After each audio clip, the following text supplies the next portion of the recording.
ஒவ்வொரு இதழையும் புடுங்கினாலும் பாத்தீங்களா பால் வரும். பொரியலோ இல்ல துவையலோ இல்ல கடைஞ்சு அந்த மாதிரி சாப்பிட்டோம்னா வயிறு வந்து சுத்தமா கிளீன் ஆயிரும். நீங்க சாதாரணமா நினைச்சுக்க வேண்டாம். இதுதான் வந்து பழம், காஃபி பழம். இது வந்து பழம் பார்த்தீங்களா, இது வந்து பழம். இதையோட தோல் எடுத்துட்டோம்னா இதுதான் காஃபி கொட்டை. எவ்வளவு அழகா வந்துச்சு. இதுதான் ஒரிஜினல் நல்ல ஜாதிபத்திரி. இது வந்து ரொம்ப நாளாக கொஞ்சம் கலர் மட்டும் மங்குமோ தவிர மற்றபடி இப்படிதான் இருக்கும். வணக்கங்க, என் பேர் ஜெயலட்சுமி. நாங்க வந்து எங்க இருக்கேன்னா கேரளா பார்டர் வேலந்தாவளத்துல கிணறுப்பள்ளம் பிரிவுல இருக்கோம். நானு எங்களுக்கு வந்து 4 ஏக்கர் விவசாய நிலம். அதுக்குள்ள வந்து இன்டர் கிராப் ஃபுல்லா போட்டிருக்கேன். தென்னந்தோப்புக்குள்ள இன்டர் கிராப் போட்டிருக்காங்க.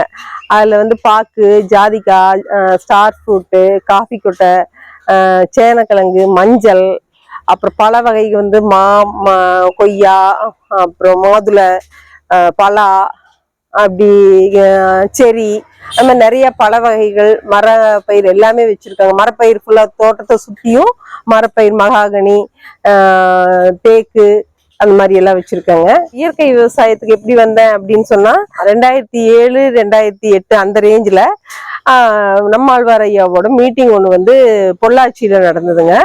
அப்போ ஒரு 3 நாள் மீட்டிங் நடந்தது. இந்த இயற்கை விவசாயத்தை பத்தி அங்கேயே தங்கி இருந்து பண்ற மாதிரியே ஒரு மீட்டிங் நடந்தது. அப்பதான் அவரு வந்து நிறைய அந்த வீடியோ எல்லாம் கூட காமிச்சாரு. இந்த கேரளாவில் வந்து ஃபுல்லா ரசாயனத்தை போட்டதுனால அங்க இருக்கிற குழந்தைங்க, பெரியவங்க எல்லாம் எப்படி ஹேண்டிகேப்ட் ஆனாங்க.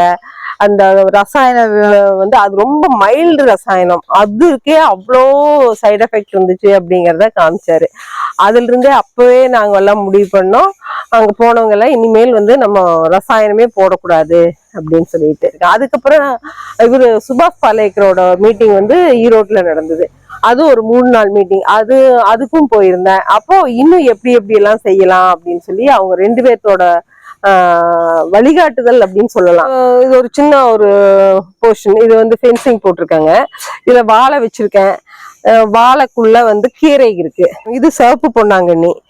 இது பாத்தீங்கன்னா இங்க பாருங்க, சிலோன் பசலைன்னு சொல்லுவாங்க. இதைய செடி பசலைன்னு நாங்க சொல்லுவோம். நான் போன ஒரு இடத்துல வந்து இந்த கீரை சும்மா தன்னால வளர்ந்து நிறைய கிடந்துச்சு. இது நம்ம கிட்ட இல்லையேன்ட்டு அந்த விதையை கொண்டு வந்து ஒரு 5-6 விதை தான் இங்க போட்டேன். இப்ப இங்க ஃபுல்லா இது நிறைய வர ஆரம்பிச்சிச்சு. நான் யூஸ் பண்றது வந்து எங்களுக்கு வீட்டுக்களவா யூஸ் பண்றேன், இன்னும் வெளியே கொடுக்கல. என்னன்னா இந்த கீரையை சாப்பிட்டோம்னா பொரியலோ இல்ல துவையலோ இல்ல கடைஞ்சு அந்த மாதிரி சாப்பிட்டோம்னா வயிறு வந்து சுத்தமா கிளீன் ஆயிரும். நீங்க சாதாரணமா நினைச்சுக்க வேண்டாம். ரொம்பவே, அதாவது தண்ணி வயிற்றுல வந்து தண்ணி தவிர வேற எதுவுமே இருக்காது, அந்த அளவுக்கு கிளீன் ஆயிடும். அவ்வளவு நல்ல கீரை. வயிறு கலவருக்கு நம்ம பேதி மாத்திரையோ இல்ல எந்த மெடிசனு அதெல்லாம் எதுவுமே சாப்பிட வேண்டாம். அவ்வளவு நல்ல கீரை இது. யாராச்சும் பேர் தெரிஞ்சதுதான் சொல்லுங்க. நாங்க வச்சிருக்க பேர் பால் கீரை. புடுங்கினா பால் வரும், அதனால பால் கீரைன்னு வச்சிருக்கோங்களா. பாருங்க இந்த செடியில பாருங்க பால். ஒவ்வொரு இதழையும் புடுங்கினாலும் பாத்தீங்களா பால் வரும். நாட்டு புதினா நல்ல மனமா இருக்கும். இது நேத்திக்கு தான் நாங்க எல்லாம் பறிச்சுட்டோம், அதனால கொஞ்சமா இருக்குது. கொஞ்சம் நிறைய இருக்கிறதெல்லாம் நேத்திக்கு பறிச்சு சந்தைக்கு விட்டுட்டோம். அதனால இப்ப நீ அடுத்த வாரத்துக்கு ஆகிற மாதிரிதான் இருக்குது. பாத்தீங்களா தூதுவளை பாருங்க. இது வந்து நாங்க இந்த வேலி இந்த இதை வந்து ஃபென்சிங் போட்டிருக்கோம் இந்த வயலுக்கு. ஏன்னா கோழி உள்ள வந்து கீரை ஃபுல்லாவே சாப்பிட்டு போடும்னு சொல்லிட்டு, அதனால இது இந்த வேலி ஓரத்துல அந்த ஃபென்சிங் போட்டு ஓரத்துல எல்லாம் வச்சிருக்கோம். இந்த தூதுவளை பொடி பண்ணி சேல்ஸ் பண்றதுக்கு. இது வந்து முசுமுசுக்கு கீரை. இதெல்லாம் சளிக்கு ரொம்ப நல்லது. இந்த தூதுவளையெல்லாம் சளிக்கு வந்து ரொம்ப நல்லது. ரசம் வச்சு குடிக்கலாம், பொடி பண்ணி சாப்பிடலாம். இது வந்து பேஷன் ஃப்ரூட்டு. இதுவும் அப்படிதான். இது இந்த வேலியில போட்டு விட்டோம்னா அது பாட்டுக்கு படர்ந்துட்டு காய்க்கும். இது ஜூஸுக்கு ரொம்ப நல்லா இருக்கும். இதுவும் நிறைய வந்து மெடிக்கல் வேல்யூ சொல்றாங்க. இந்த ப்ரெஷருக்கு எல்லாமே ரொம்ப நல்லா இருக்கும், கேக்கும் அப்படிங்கிறாங்க. இது வெள்ளை கரிசலாங்கண்ணி. இது வந்து தலைக்கு போடுறதுக்கெல்லாம் ரொம்ப, தலை முடி கருப்பாகிறதுக்கு எண்ணெயில காய்ச்சி போடுறதுக்கு இது ரொம்ப நல்லா இருக்கும். வந்து மணத்தக்காளி கீரை. நாங்க வந்து சுக்குட்டி கீரைன்னு இதையும் சொல்லுவோம். சிலவங்க மணத்தக்காளி கீரைன்னு சொல்லுவோம். ரெண்டுமே ஒரே கீரை தான். அது அதுக்கெல்லாம் பறிச்சிட்டதுனால கொஞ்சம் ஏதோ விட்டு போனதுதான் அதெல்லாம் இருக்கு. இது வந்து காங்கேய மாடு. இதுதான் ஃபர்ஸ்ட் வாங்கினேன். ஃபர்ஸ்ட்னா இப்ப கொஞ்ச நாள், ஒரு 2 வருஷத்துக்கு முன்னாடி வாங்கினது. இது வாங்குறப்ப அதோட கண்ணுக்குட்டி, அது வந்து இந்த கண்ணுக்குட்டி, அது வந்து பொட்டை கண்ணுக்குட்டி. அதுவும் இதோட மக. இப்ப 2வது போட்டது அதுக்கப்புறம் போட்ட கண்ணுக்குட்டி அது காலக்கண்ணு. வெத்தலை, கற்பூரவள்ளி வெத்தலை. நான் இங்க இருக்கிறவங்க எல்லாம் வந்து நல்ல வெத்தலைன்னு ஒரு வகை இருக்கு, அதை போடுவாங்க. நான் அதுன்னு நினைச்சுதான் வச்சேன். பட் கற்பூரவள்ளி வெத்தலை இது. இது நல்ல இலை பாத்துங்களா எவ்வளவு பெருசு, இதோட இன்னுமே சிலதெல்லாம் பெருசா வரும். இங்க தண்ணி இருக்கிறதுனாலயா என்னன்னு தெரியல, நல்லா பெருசு பெருசா வருது, நல்லா இருக்கு ஆனா பாக்குறக்கே. இது வந்து அசோக மரம். நம்ம நார்மலா நம்ம ஊர்ல அசோக மரம்னு எதை சொல்லுவோம்னா அந்த நெட்லிங்க மரத்தை தான், அந்த ஃபேஷனுக்காக அழகுக்கு வச்சிருக்கிறத தான் அசோக மரம்னு சொல்லுவோம். அது இல்ல அசோக மரம், உண்மையான அசோக மரம் இதுதான். இதுலயும் பயங்கரமான மெடிக்கல் வேல்யூ இருக்குன்னு இருக்காங்க. நான் இன்னும் எது யூஸ் பண்ண ஆரம்பிக்கல, இனிமேல் மெதுவா ஆரம்பிக்கணும். இப்ப வந்து ரொம்ப நல்லா வந்திருக்கு பாருங்க. பூ பாருங்க, கிட்டத்தட்ட இட்லி பூ மாதிரி இருக்கும். ஆனா இட்லி பூல இந்த மாதிரி இதெல்லாம் இருக்காது, இந்த மகரந்த மாதிரியான அந்த இது இருக்காது. இதுல வந்து அது இருக்கும். நம்மளே நம்மளுக்கு இடம் இருக்கிறதுனால எல்லாம் போட்டு வீட்டுக்கு தேவையான அத்தனை காய்கறிகளும் முடிஞ்ச அளவு போடணும் அப்படின்னு சொல்லிட்டு, வெறும் புளிச்சக்கீரை, தண்டங்கீரை பாருங்க. இது வந்து வெண்டைக்காய், இது வந்து பெருசா இப்போ ஒரு நாட்டு வெண்டைன்னு சொல்லிட்டு கொடுத்தாங்க. இது வாங்கியிருக்கு, இன்னும் காய்க்க ஆரம்பிக்கல, இப்பதான் மெதுவா காய்க்க ஆரம்பிக்குது. நாட்டு வெண்டை, கத்திரிக்காய், சேனக்கிழங்கு பாருங்க, அங்க பாருங்க சேனக்கிழங்கு இருக்கு. இன்னும் காட்டுக்குள்ளேயே நிறைய சேனக்கிழங்கு எல்லாம் இருக்குது. அப்புறம் அது வந்து மாட்டுக்கு தீனுக்காக போட்டிருக்கேன். அதுக்குள்ளேயே வந்து முருங்கை செடி எல்லாம் வச்சிருக்கேன். அதுவும் பப்பாளி, முருங்கை செடி, இதெல்லாமே வந்து அங்கங்க எல்லாமே எது எங்க இடம் கிடைக்குதோ எதுக்கு போட முடியுமோ அந்த மாதிரி போட்டுட்டு இருக்காங்க பாருங்க. இது வந்து கிராம்பு செடி, இப்பதான் கொண்டு வந்து வச்சு இப்ப ஒரு 2 வருஷம் ஆக போகுதுன்னு நினைக்கிறேன். இன்னும் காயெல்லாம் காய்க்க ஆரம்பிக்கல, சொல்லியிருக்காங்க 2-3 வருஷம் ஆகும் அப்படின்னு சொன்னாங்க. வச்சிருக்கேன், பார்க்கணும் எப்படி இருக்குன்ட்டு. இது வந்து கொடம்புளி மரம், நல்ல காய்க்கும். இது ரொம்ப மெடிக்கல் வேல்யூ. இது வந்து இந்த ப்ரெஷருக்கெல்லாம் நல்லது அப்படின்னு சொல்லியிருக்காங்க, ரொம்ப நல்லா இருக்கும். இது ஒரு 2-3 மரம் மட்டும்தான் இவ்வளவு பெருசா வந்திருக்கு. மீதியெல்லாம் இன்னும் கொஞ்சம் செடியிலேயே வந்து காய் காய்ச்சுது. ஒரு 10 மரம் உள்ள அப்படி இப்படியே இடையில அங்கங்க இருக்குது. கடப்பலா இல்லாட்டி கரிப்பலா ரெண்டுமே சொல்லுவாங்க. அது 2 மரம் இருக்கு, பெரிய மரமா 2 மரம் இருக்கு. சின்ன செடி இன்னும் 2-3 எல்லாம் அங்க இருக்கு. இப்ப இது வந்து இதுக்குள்ளேயே வந்து சேனக்கிழங்கு நட்டி விட்டுருக்கோம். பாத்தீங்கன்னா தெரியும், சேனக்கிழங்கு, பாக்கு. இது தென்னை மரத்துக்கு இடையில பாக்கு இடையில வந்து இந்த சேனக்கிழங்கு, மஞ்சள் இதெல்லாம் நடிக்கும், வாழை அந்த மாதிரி எல்லாமே போட்டு விட்டுருக்கோம். இந்த வேலி ஓரத்துல புங்க மரம், இதெல்லாம் நல்லது, இந்த ஆக்சிஜன் நல்லா கொடுக்குற மரங்க. புங்க மரம் எல்லாம் வச்சு விட்டுருக்கோம் ஓரத்துக்குள்ளி எல்லாம். மிளகும் இருக்கு. இது ஜாதிக்காய் மரம். இது இப்ப காய்ச்சிட்டு இப்ப 2வது பிஞ்சு விட்டுருக்கு பாருங்க. இன்னும் பிஞ்சா இருக்கு, இன்னும் வர்றதுக்கு 2-3 மாசம் ஆயிடும். இது வந்து கஸ்தூரி மஞ்சள்லயே எனக்கு தெரிஞ்சு 2 வகை இருக்குது. இன்னும் எவ்வளவு இருக்குன்னு தெரியல. ஆனா கருப்பு மஞ்சள்லாம் இருக்குன்னு சொன்னாங்க, பட் எனக்கு கிடைக்கல. இது போன தடவை அக்ரி போனப்போ ஒரு சின்ன துண்டு இந்த 100 ரூபாய்க்கோ என்னமோ அந்த மாதிரி வாங்கினேன். ரொம்ப விலை அதிகமா இருக்கேன்னு சொல்லிட்டு ஒரு 2-3 துண்டு மட்டும் வாங்கிட்டு வந்து போட்டு அதுல இருந்து மறுபடியும் எடுத்து இப்போ ஒரு 10-20 செடி வச்சு விட்டுருக்கேன். இதுல இருந்து அப்புறமா அப்படியே கொஞ்சம் கொஞ்சமா பெருக்கிக்கலாம். இப்ப இதெல்லாம் வந்துட்டு இந்த மட்டைகளை எல்லாம் நார்மலா நாங்க எடுத்து கிரஷ் பண்ணி காட்டுக்குள்ளேயே போட்டுருவோம். இந்த 2-3 மாசமா மழைங்கிறதுனால அப்படியே போட்டு வச்சிருக்கோம். மழையில வெட்ட முடியறது இல்ல, மிஷின் இருக்கு, அதை வச்சு கிரஷ் பண்ணி பவுடர் மாதிரி ஆனதுக்கு அப்புறம் அதை எடுத்து திருப்பி காட்டுக்குள்ளேயே போட்டுருவோம். அப்ப வந்து நான் வேற எதுவும் போடுறது இல்ல, இது மாதிரிதான் மாட்டு சாணியும் இதுவும் எல்லாம் போட்டு கலந்தா இது வந்து ஒரு மல்சிங் மாதிரியும் ஆகும். தென்னை மரத்துலதான் மிளகு ஏத்தி விட்டுருந்தேன். அப்புறம் தான் எனக்கு தெரிஞ்சது பாக்குலையும் ஏத்தலாம் அப்படின்னு சொல்லி. அதனால இப்ப இந்த 5-6 வருஷமா பாக்குல ஏத்தி விட்டு இப்ப பாக்கு மரத்துல மிளகு ஏறி இருக்கிறது. இதெல்லாம் கதலி வாழை உள்ள நடுவில் இருக்கிறது. இது வந்து மிளகு.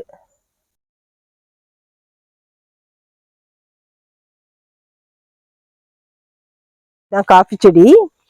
இதுதான் வந்து பழம், காஃபி பழம். இது வந்து பழம் பார்த்தீங்களா, இது வந்து பழம். இதையோட தோல் எடுத்துட்டோம்னா இதுதான் காஃபி கொட்டை. இது பழம், இதுக்கப்புறம் இது அப்புறம் மறுபடியும் இன்னொரு தோல் இருக்கும், அதையும் எடுத்தோம்னா தான் காஃபி கொட்டை கிடைக்கும். செரிக்காய், செரின்னு சொல்லுவாங்க இல்லையா, அது வந்து செரி பழம். இது வந்து நம்ம ஊறுகாய் செய்யலாம், ஜாம் கூட செய்யலாம். பட் ஜாம் வந்து கொஞ்சம் புளிச்ச மாதிரி இருக்குது. ஆனா ஊறுகாய் ஓகே, நல்லா இருக்கு. நான் ஊறுகாய் செஞ்சிருக்கேன். இதுல ரொம்ப நல்லா ஒரு மாதிரி, அதை விட துவையல் மாதிரி செஞ்சோன்னு வச்சுங்களேன், சாப்பாடு போட்டு பேசணும் சாப்பிடலாம், அவ்வளவு அருமையா இருக்கும். ரொம்ப டேஸ்டா, ரொம்ப டேஸ்ட். இப்ப நம்ம காஃபி பழம் காமிச்சோம் இல்லையா, காஃபி பழம் எடுத்து அந்த இது காமிச்சோம் இல்லையா, அது வந்து ஈரமா இருந்துச்சு. அதைய காய வச்சதுதான் இது பாத்தீங்களா, இந்த மாதிரி இருக்கும். இதுல மறுபடியும் ஒரு ஓடு இருக்கும் பாத்தீங்களா. இதை தோன்றணும், இதை எடுத்தோம்னா இந்த மாதிரி வரும். இந்த மாதிரி இதுதான் காஃபி கொட்டை. இது உடைச்சோம்னா இது இந்த மாதிரி காஃபி கொட்டை.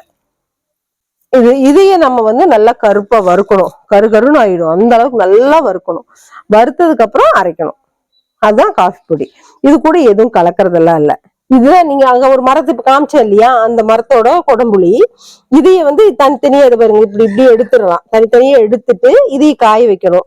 நார்மலா இதைய வந்து வெயில்ல காய வச்சா உங்களுக்கு வெள்ளை அந்த ஒரு மாதிரி சிவப்பு கலர்ல அந்த மாதிரி மெரூன் கலர் அந்த மாதிரிதான் வரும்.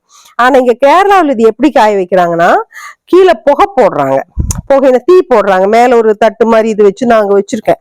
அந்த தட்டு மாதிரி வச்சு கீழே புகை போடுறாங்க. அப்புறம் இது வந்து மழை காலத்துலதான் வருது. மழை காலத்துல காயம் வைக்க முடியாது. அப்ப அந்த கீழே புகை போட்டா அப்படியே அது கருப்பா இருக்கிற காரணம் அதுதான். அந்த புகை வந்து அந்த புகையில அந்த சூட்டுலயே காஞ்சிரும். அப்ப இது கருப்பாயிடும். இது அப்ப டெய்லி கொண்டு வந்து தினம் விழுகிறத எடுத்து கொண்டு வந்து காயப்படும். டெய்லி எரி விடணும். காலையிலயும் சாயந்தரம் டெய்லி எரி விடணும். அப்பதான் அந்த சூடு. இப்ப உங்களுக்கு மழை காலத்துல ஒரு மாதிரி பூசணம் பூக்க ஆரம்பிச்சிடும். அப்புறம் நம்ம அப்படியே விட்டுட்டோம்னா அது பூசணம் பூத்து வீணா போயிடும். அதனால நம்ம இந்த சூடு இருக்கிறப்ப அந்த ட்ரை அந்த அதுக்குள்ள இருக்க அந்த மாய்ஸ்டர் போயிடுச்சுன்னா இந்த மாதிரி ட்ரை ஆயிடும். ஜாதிக்காய் அந்த பிஞ்சா பார்த்தோம். இது வந்து முத்திடுச்சு பாருங்க. இப்படி எடுத்தோம்னா இப்படி வெடிச்சிருக்கும். வெடிச்சோம்னா இது ஜாதி கொட்டை, ஜாதி பத்திரி பாருங்க. இது பாருங்க.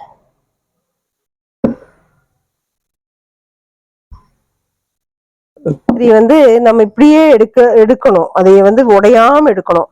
இது இப்போ ஒண்ணு உங்களுக்கு காமிக்கிறதுக்காக நான் இப்படி எடுக்கிறேன். இல்லாட்டி இது என்ன பண்ணணும்னா தண்ணிக்குள்ள போட்டுட்டோம் அப்படின்னு சொன்னா கொஞ்சம் லூஸ் ஆயிடும். அப்ப இதை இந்த இடத்துக்கு லேசா இதை இப்படி பண்ணணும்னா அப்படி இது பாருங்க.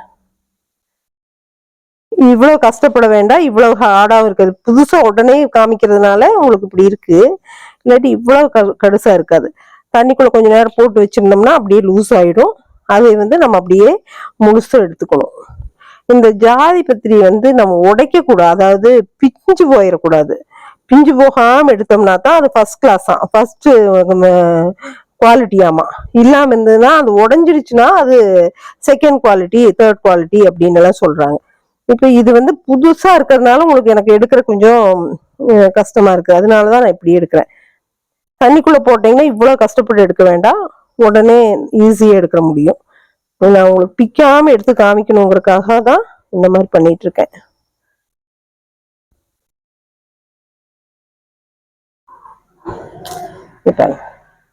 பார்த்தீங்களா எவ்வளவு அழகா வந்துச்சு பாருங்க.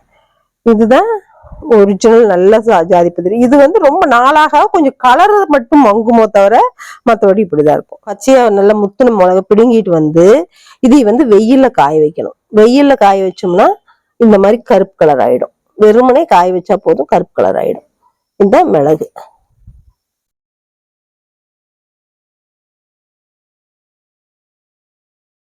பச்சை மிளகை வந்து எலுமிச்சம்பழம் இருக்கு இல்லையா, எலுமிச்சம்பழம் சாத்துல நல்லா ஊற வச்சுக்கணும். உப்பு போட்டு நல்லா ஊற வச்சுக்கணும். ஊற வச்சதுக்கு அப்புறம் நார்மல் 2-3 வகையா செய்யலாம். அதை அப்படியேவும் வச்சுக்கலாம். அதுவும் ஊறுகாதான். எதுவுமே போடாம அப்படியே சாப்பிடலாம். இது வந்து நான் வந்து அப்படி செய்யறது இல்லை. நான் இதைய வந்து மறுபடியும் நல்லெண்ணெய் ஊத்தி கடுகு சும்மா மிளகா வந்து நம்ம சும்மா போடுவோம் இல்லையா, கடுகு கருவேப்பிலை அந்த மாதிரி சும்மா போடுறதுதான். போட்டு இந்த ஊர்ன மிளகு இருக்கு இல்லையா, அதுல வந்து பாதி எடுத்து ஒரு அரை அரைச்சுப்பேன். ஏன்னா முழு மிளகு வந்து குழந்தைகளுக்கெல்லாம் சாப்பிட பிடிக்காது. அதனால அதைய பாதி இல்லாட்டி முக்கால்வாசி மிளகு எடுத்து ஒரு அரை அரைச்சுப்பேன். அரைச்சு அதுக்கப்புறம் இந்த எண்ணெயில போட்டு நல்லா வணக்கிக்கணும். கூட வந்து வெந்தயம், கடுகு, பெருங்காயம் இதை வணக்கி போட்டு அந்த பொடி பண்ணுவோம் இல்லையா, ஊறுகாய்க்கு போடுற பொடி, அந்த பொடியும் போட்டு கலந்து எடுத்து வச்சிடறது. இதுதான் மிளகு ஊறுகாய். பிரண்டை வந்து இதையும் அப்படிதான் வணக்கி அரைச்சு ஊறுகாய் செஞ்சிடறது. இது வந்துட்டு ஜாதிக்காய் ஊறுகாய். இப்ப இந்த காமிச்சிருக்கேன் இல்லையா, ஜாதிக்காய் பாத்தீங்க இல்லையா, இந்த தோல் இருக்கு இல்லையா, இந்த இது இருக்கு இல்லையா, இதைய வந்து வேக வச்சு கட் பண்ணி ஊறுகாய் செய்யறது. இது ஜாதிக்காய் ஊறுகாய்.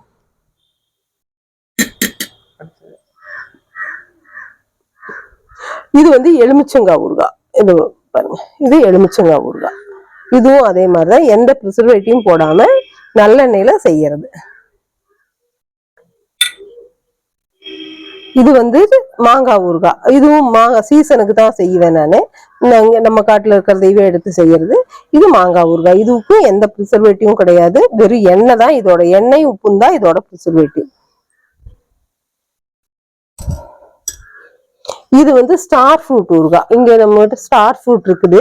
அந்த ஸ்டார் ஃப்ரூட்டை கட் பண்ணி அதையும் அப்படிதான் முழுசா, பாதி முழுசாவும் பாதி அரைச்சும் போட்டு செய்யறது. இதுவும் அதே மாதிரி. இதுக்கும் எந்த ப்ரிசர்வேட்டிவும் கிடையாது. ரொம்ப நல்லா டேஸ்டா இருக்கும். இது வந்து பெரண்டை எண்ணெய். இது எதுக்குன்னா, இந்த பெரண்டை எங்கிட்ட இருக்க பெரண்டையில எடுத்து செய்யறதா. இது நல்லெண்ணெய் யூஸ் பண்ணி பெரண்டையில இருந்து இருக்கிற எண்ணெய் எடுக்கிறது. இது வந்துட்டு இந்த கைகால் வலி, மூட்டு வலி, அந்த மாதிரி வலிக்கெல்லாம் ரொம்ப நல்லா கேக்குது. இது நான் பெருசா யூஸ் பண்ணவே இல்லை. நான் சும்மா ஒரு தடவை 2 தடவை அந்த மாதிரி தானே. எனக்கு பெருசா வலி இல்லைங்கனால நான் யூஸ் பண்ணல. ஆனா என்னோட ஃப்ரெண்ட்ஸுக்கு யூஸ் பண்ணிட்டு தச்சையெல்லாம் அன்னைக்கு இந்த இதுல பார்த்துட்டு இது வலிக்கு கேக்குமே அப்படின்னு சொல்லிட்டு கொடுக்குறப்போ இதையும் சொன்னாங்க. இது ரொம்ப நல்லா கேக்குது, எனக்கு கொடுங்க அப்படின்னு சொல்லி இது வாங்கினாங்க. என் பொண்ணு வந்து டான்ஸ் போயிட்டு இருக்கா. அவளோட கிளாஸ்மேட்ஸும் அவளோட ஃப்ரெண்டோட அம்மா எல்லாம் வந்து கால் வலிக்குது, கை வலிக்குது. இந்த பொண்ணுக்கு அரங்கேற்றம் எல்லாம் பண்றப்ப கண்டினியூஸா பிராக்டிஸ் பண்ணுவாங்க. அப்போ கைகால் வலிக்கும். அந்த சமயத்துல அவங்க வந்து போட்டு பார்த்துட்டு ரொம்ப நல்லா இருக்குது, எல்லாம் கொடுங்க எங்களுக்குன்னு சொல்லி வாங்கினாங்க. ஜாதிக்காய், ஸ்டார் ஃப்ரூட்டு, மாங்காய், எலுமிச்சங்காய், நெல்லிக்காய், பெரண்டை, அப்புறம் வெத்தலையில கூட தொக்கு செய்யறோம். உங்களுக்கு வேணும்னா என் நம்பர் சொல்றேன். என்னோட நம்பர் வந்து 9585824725.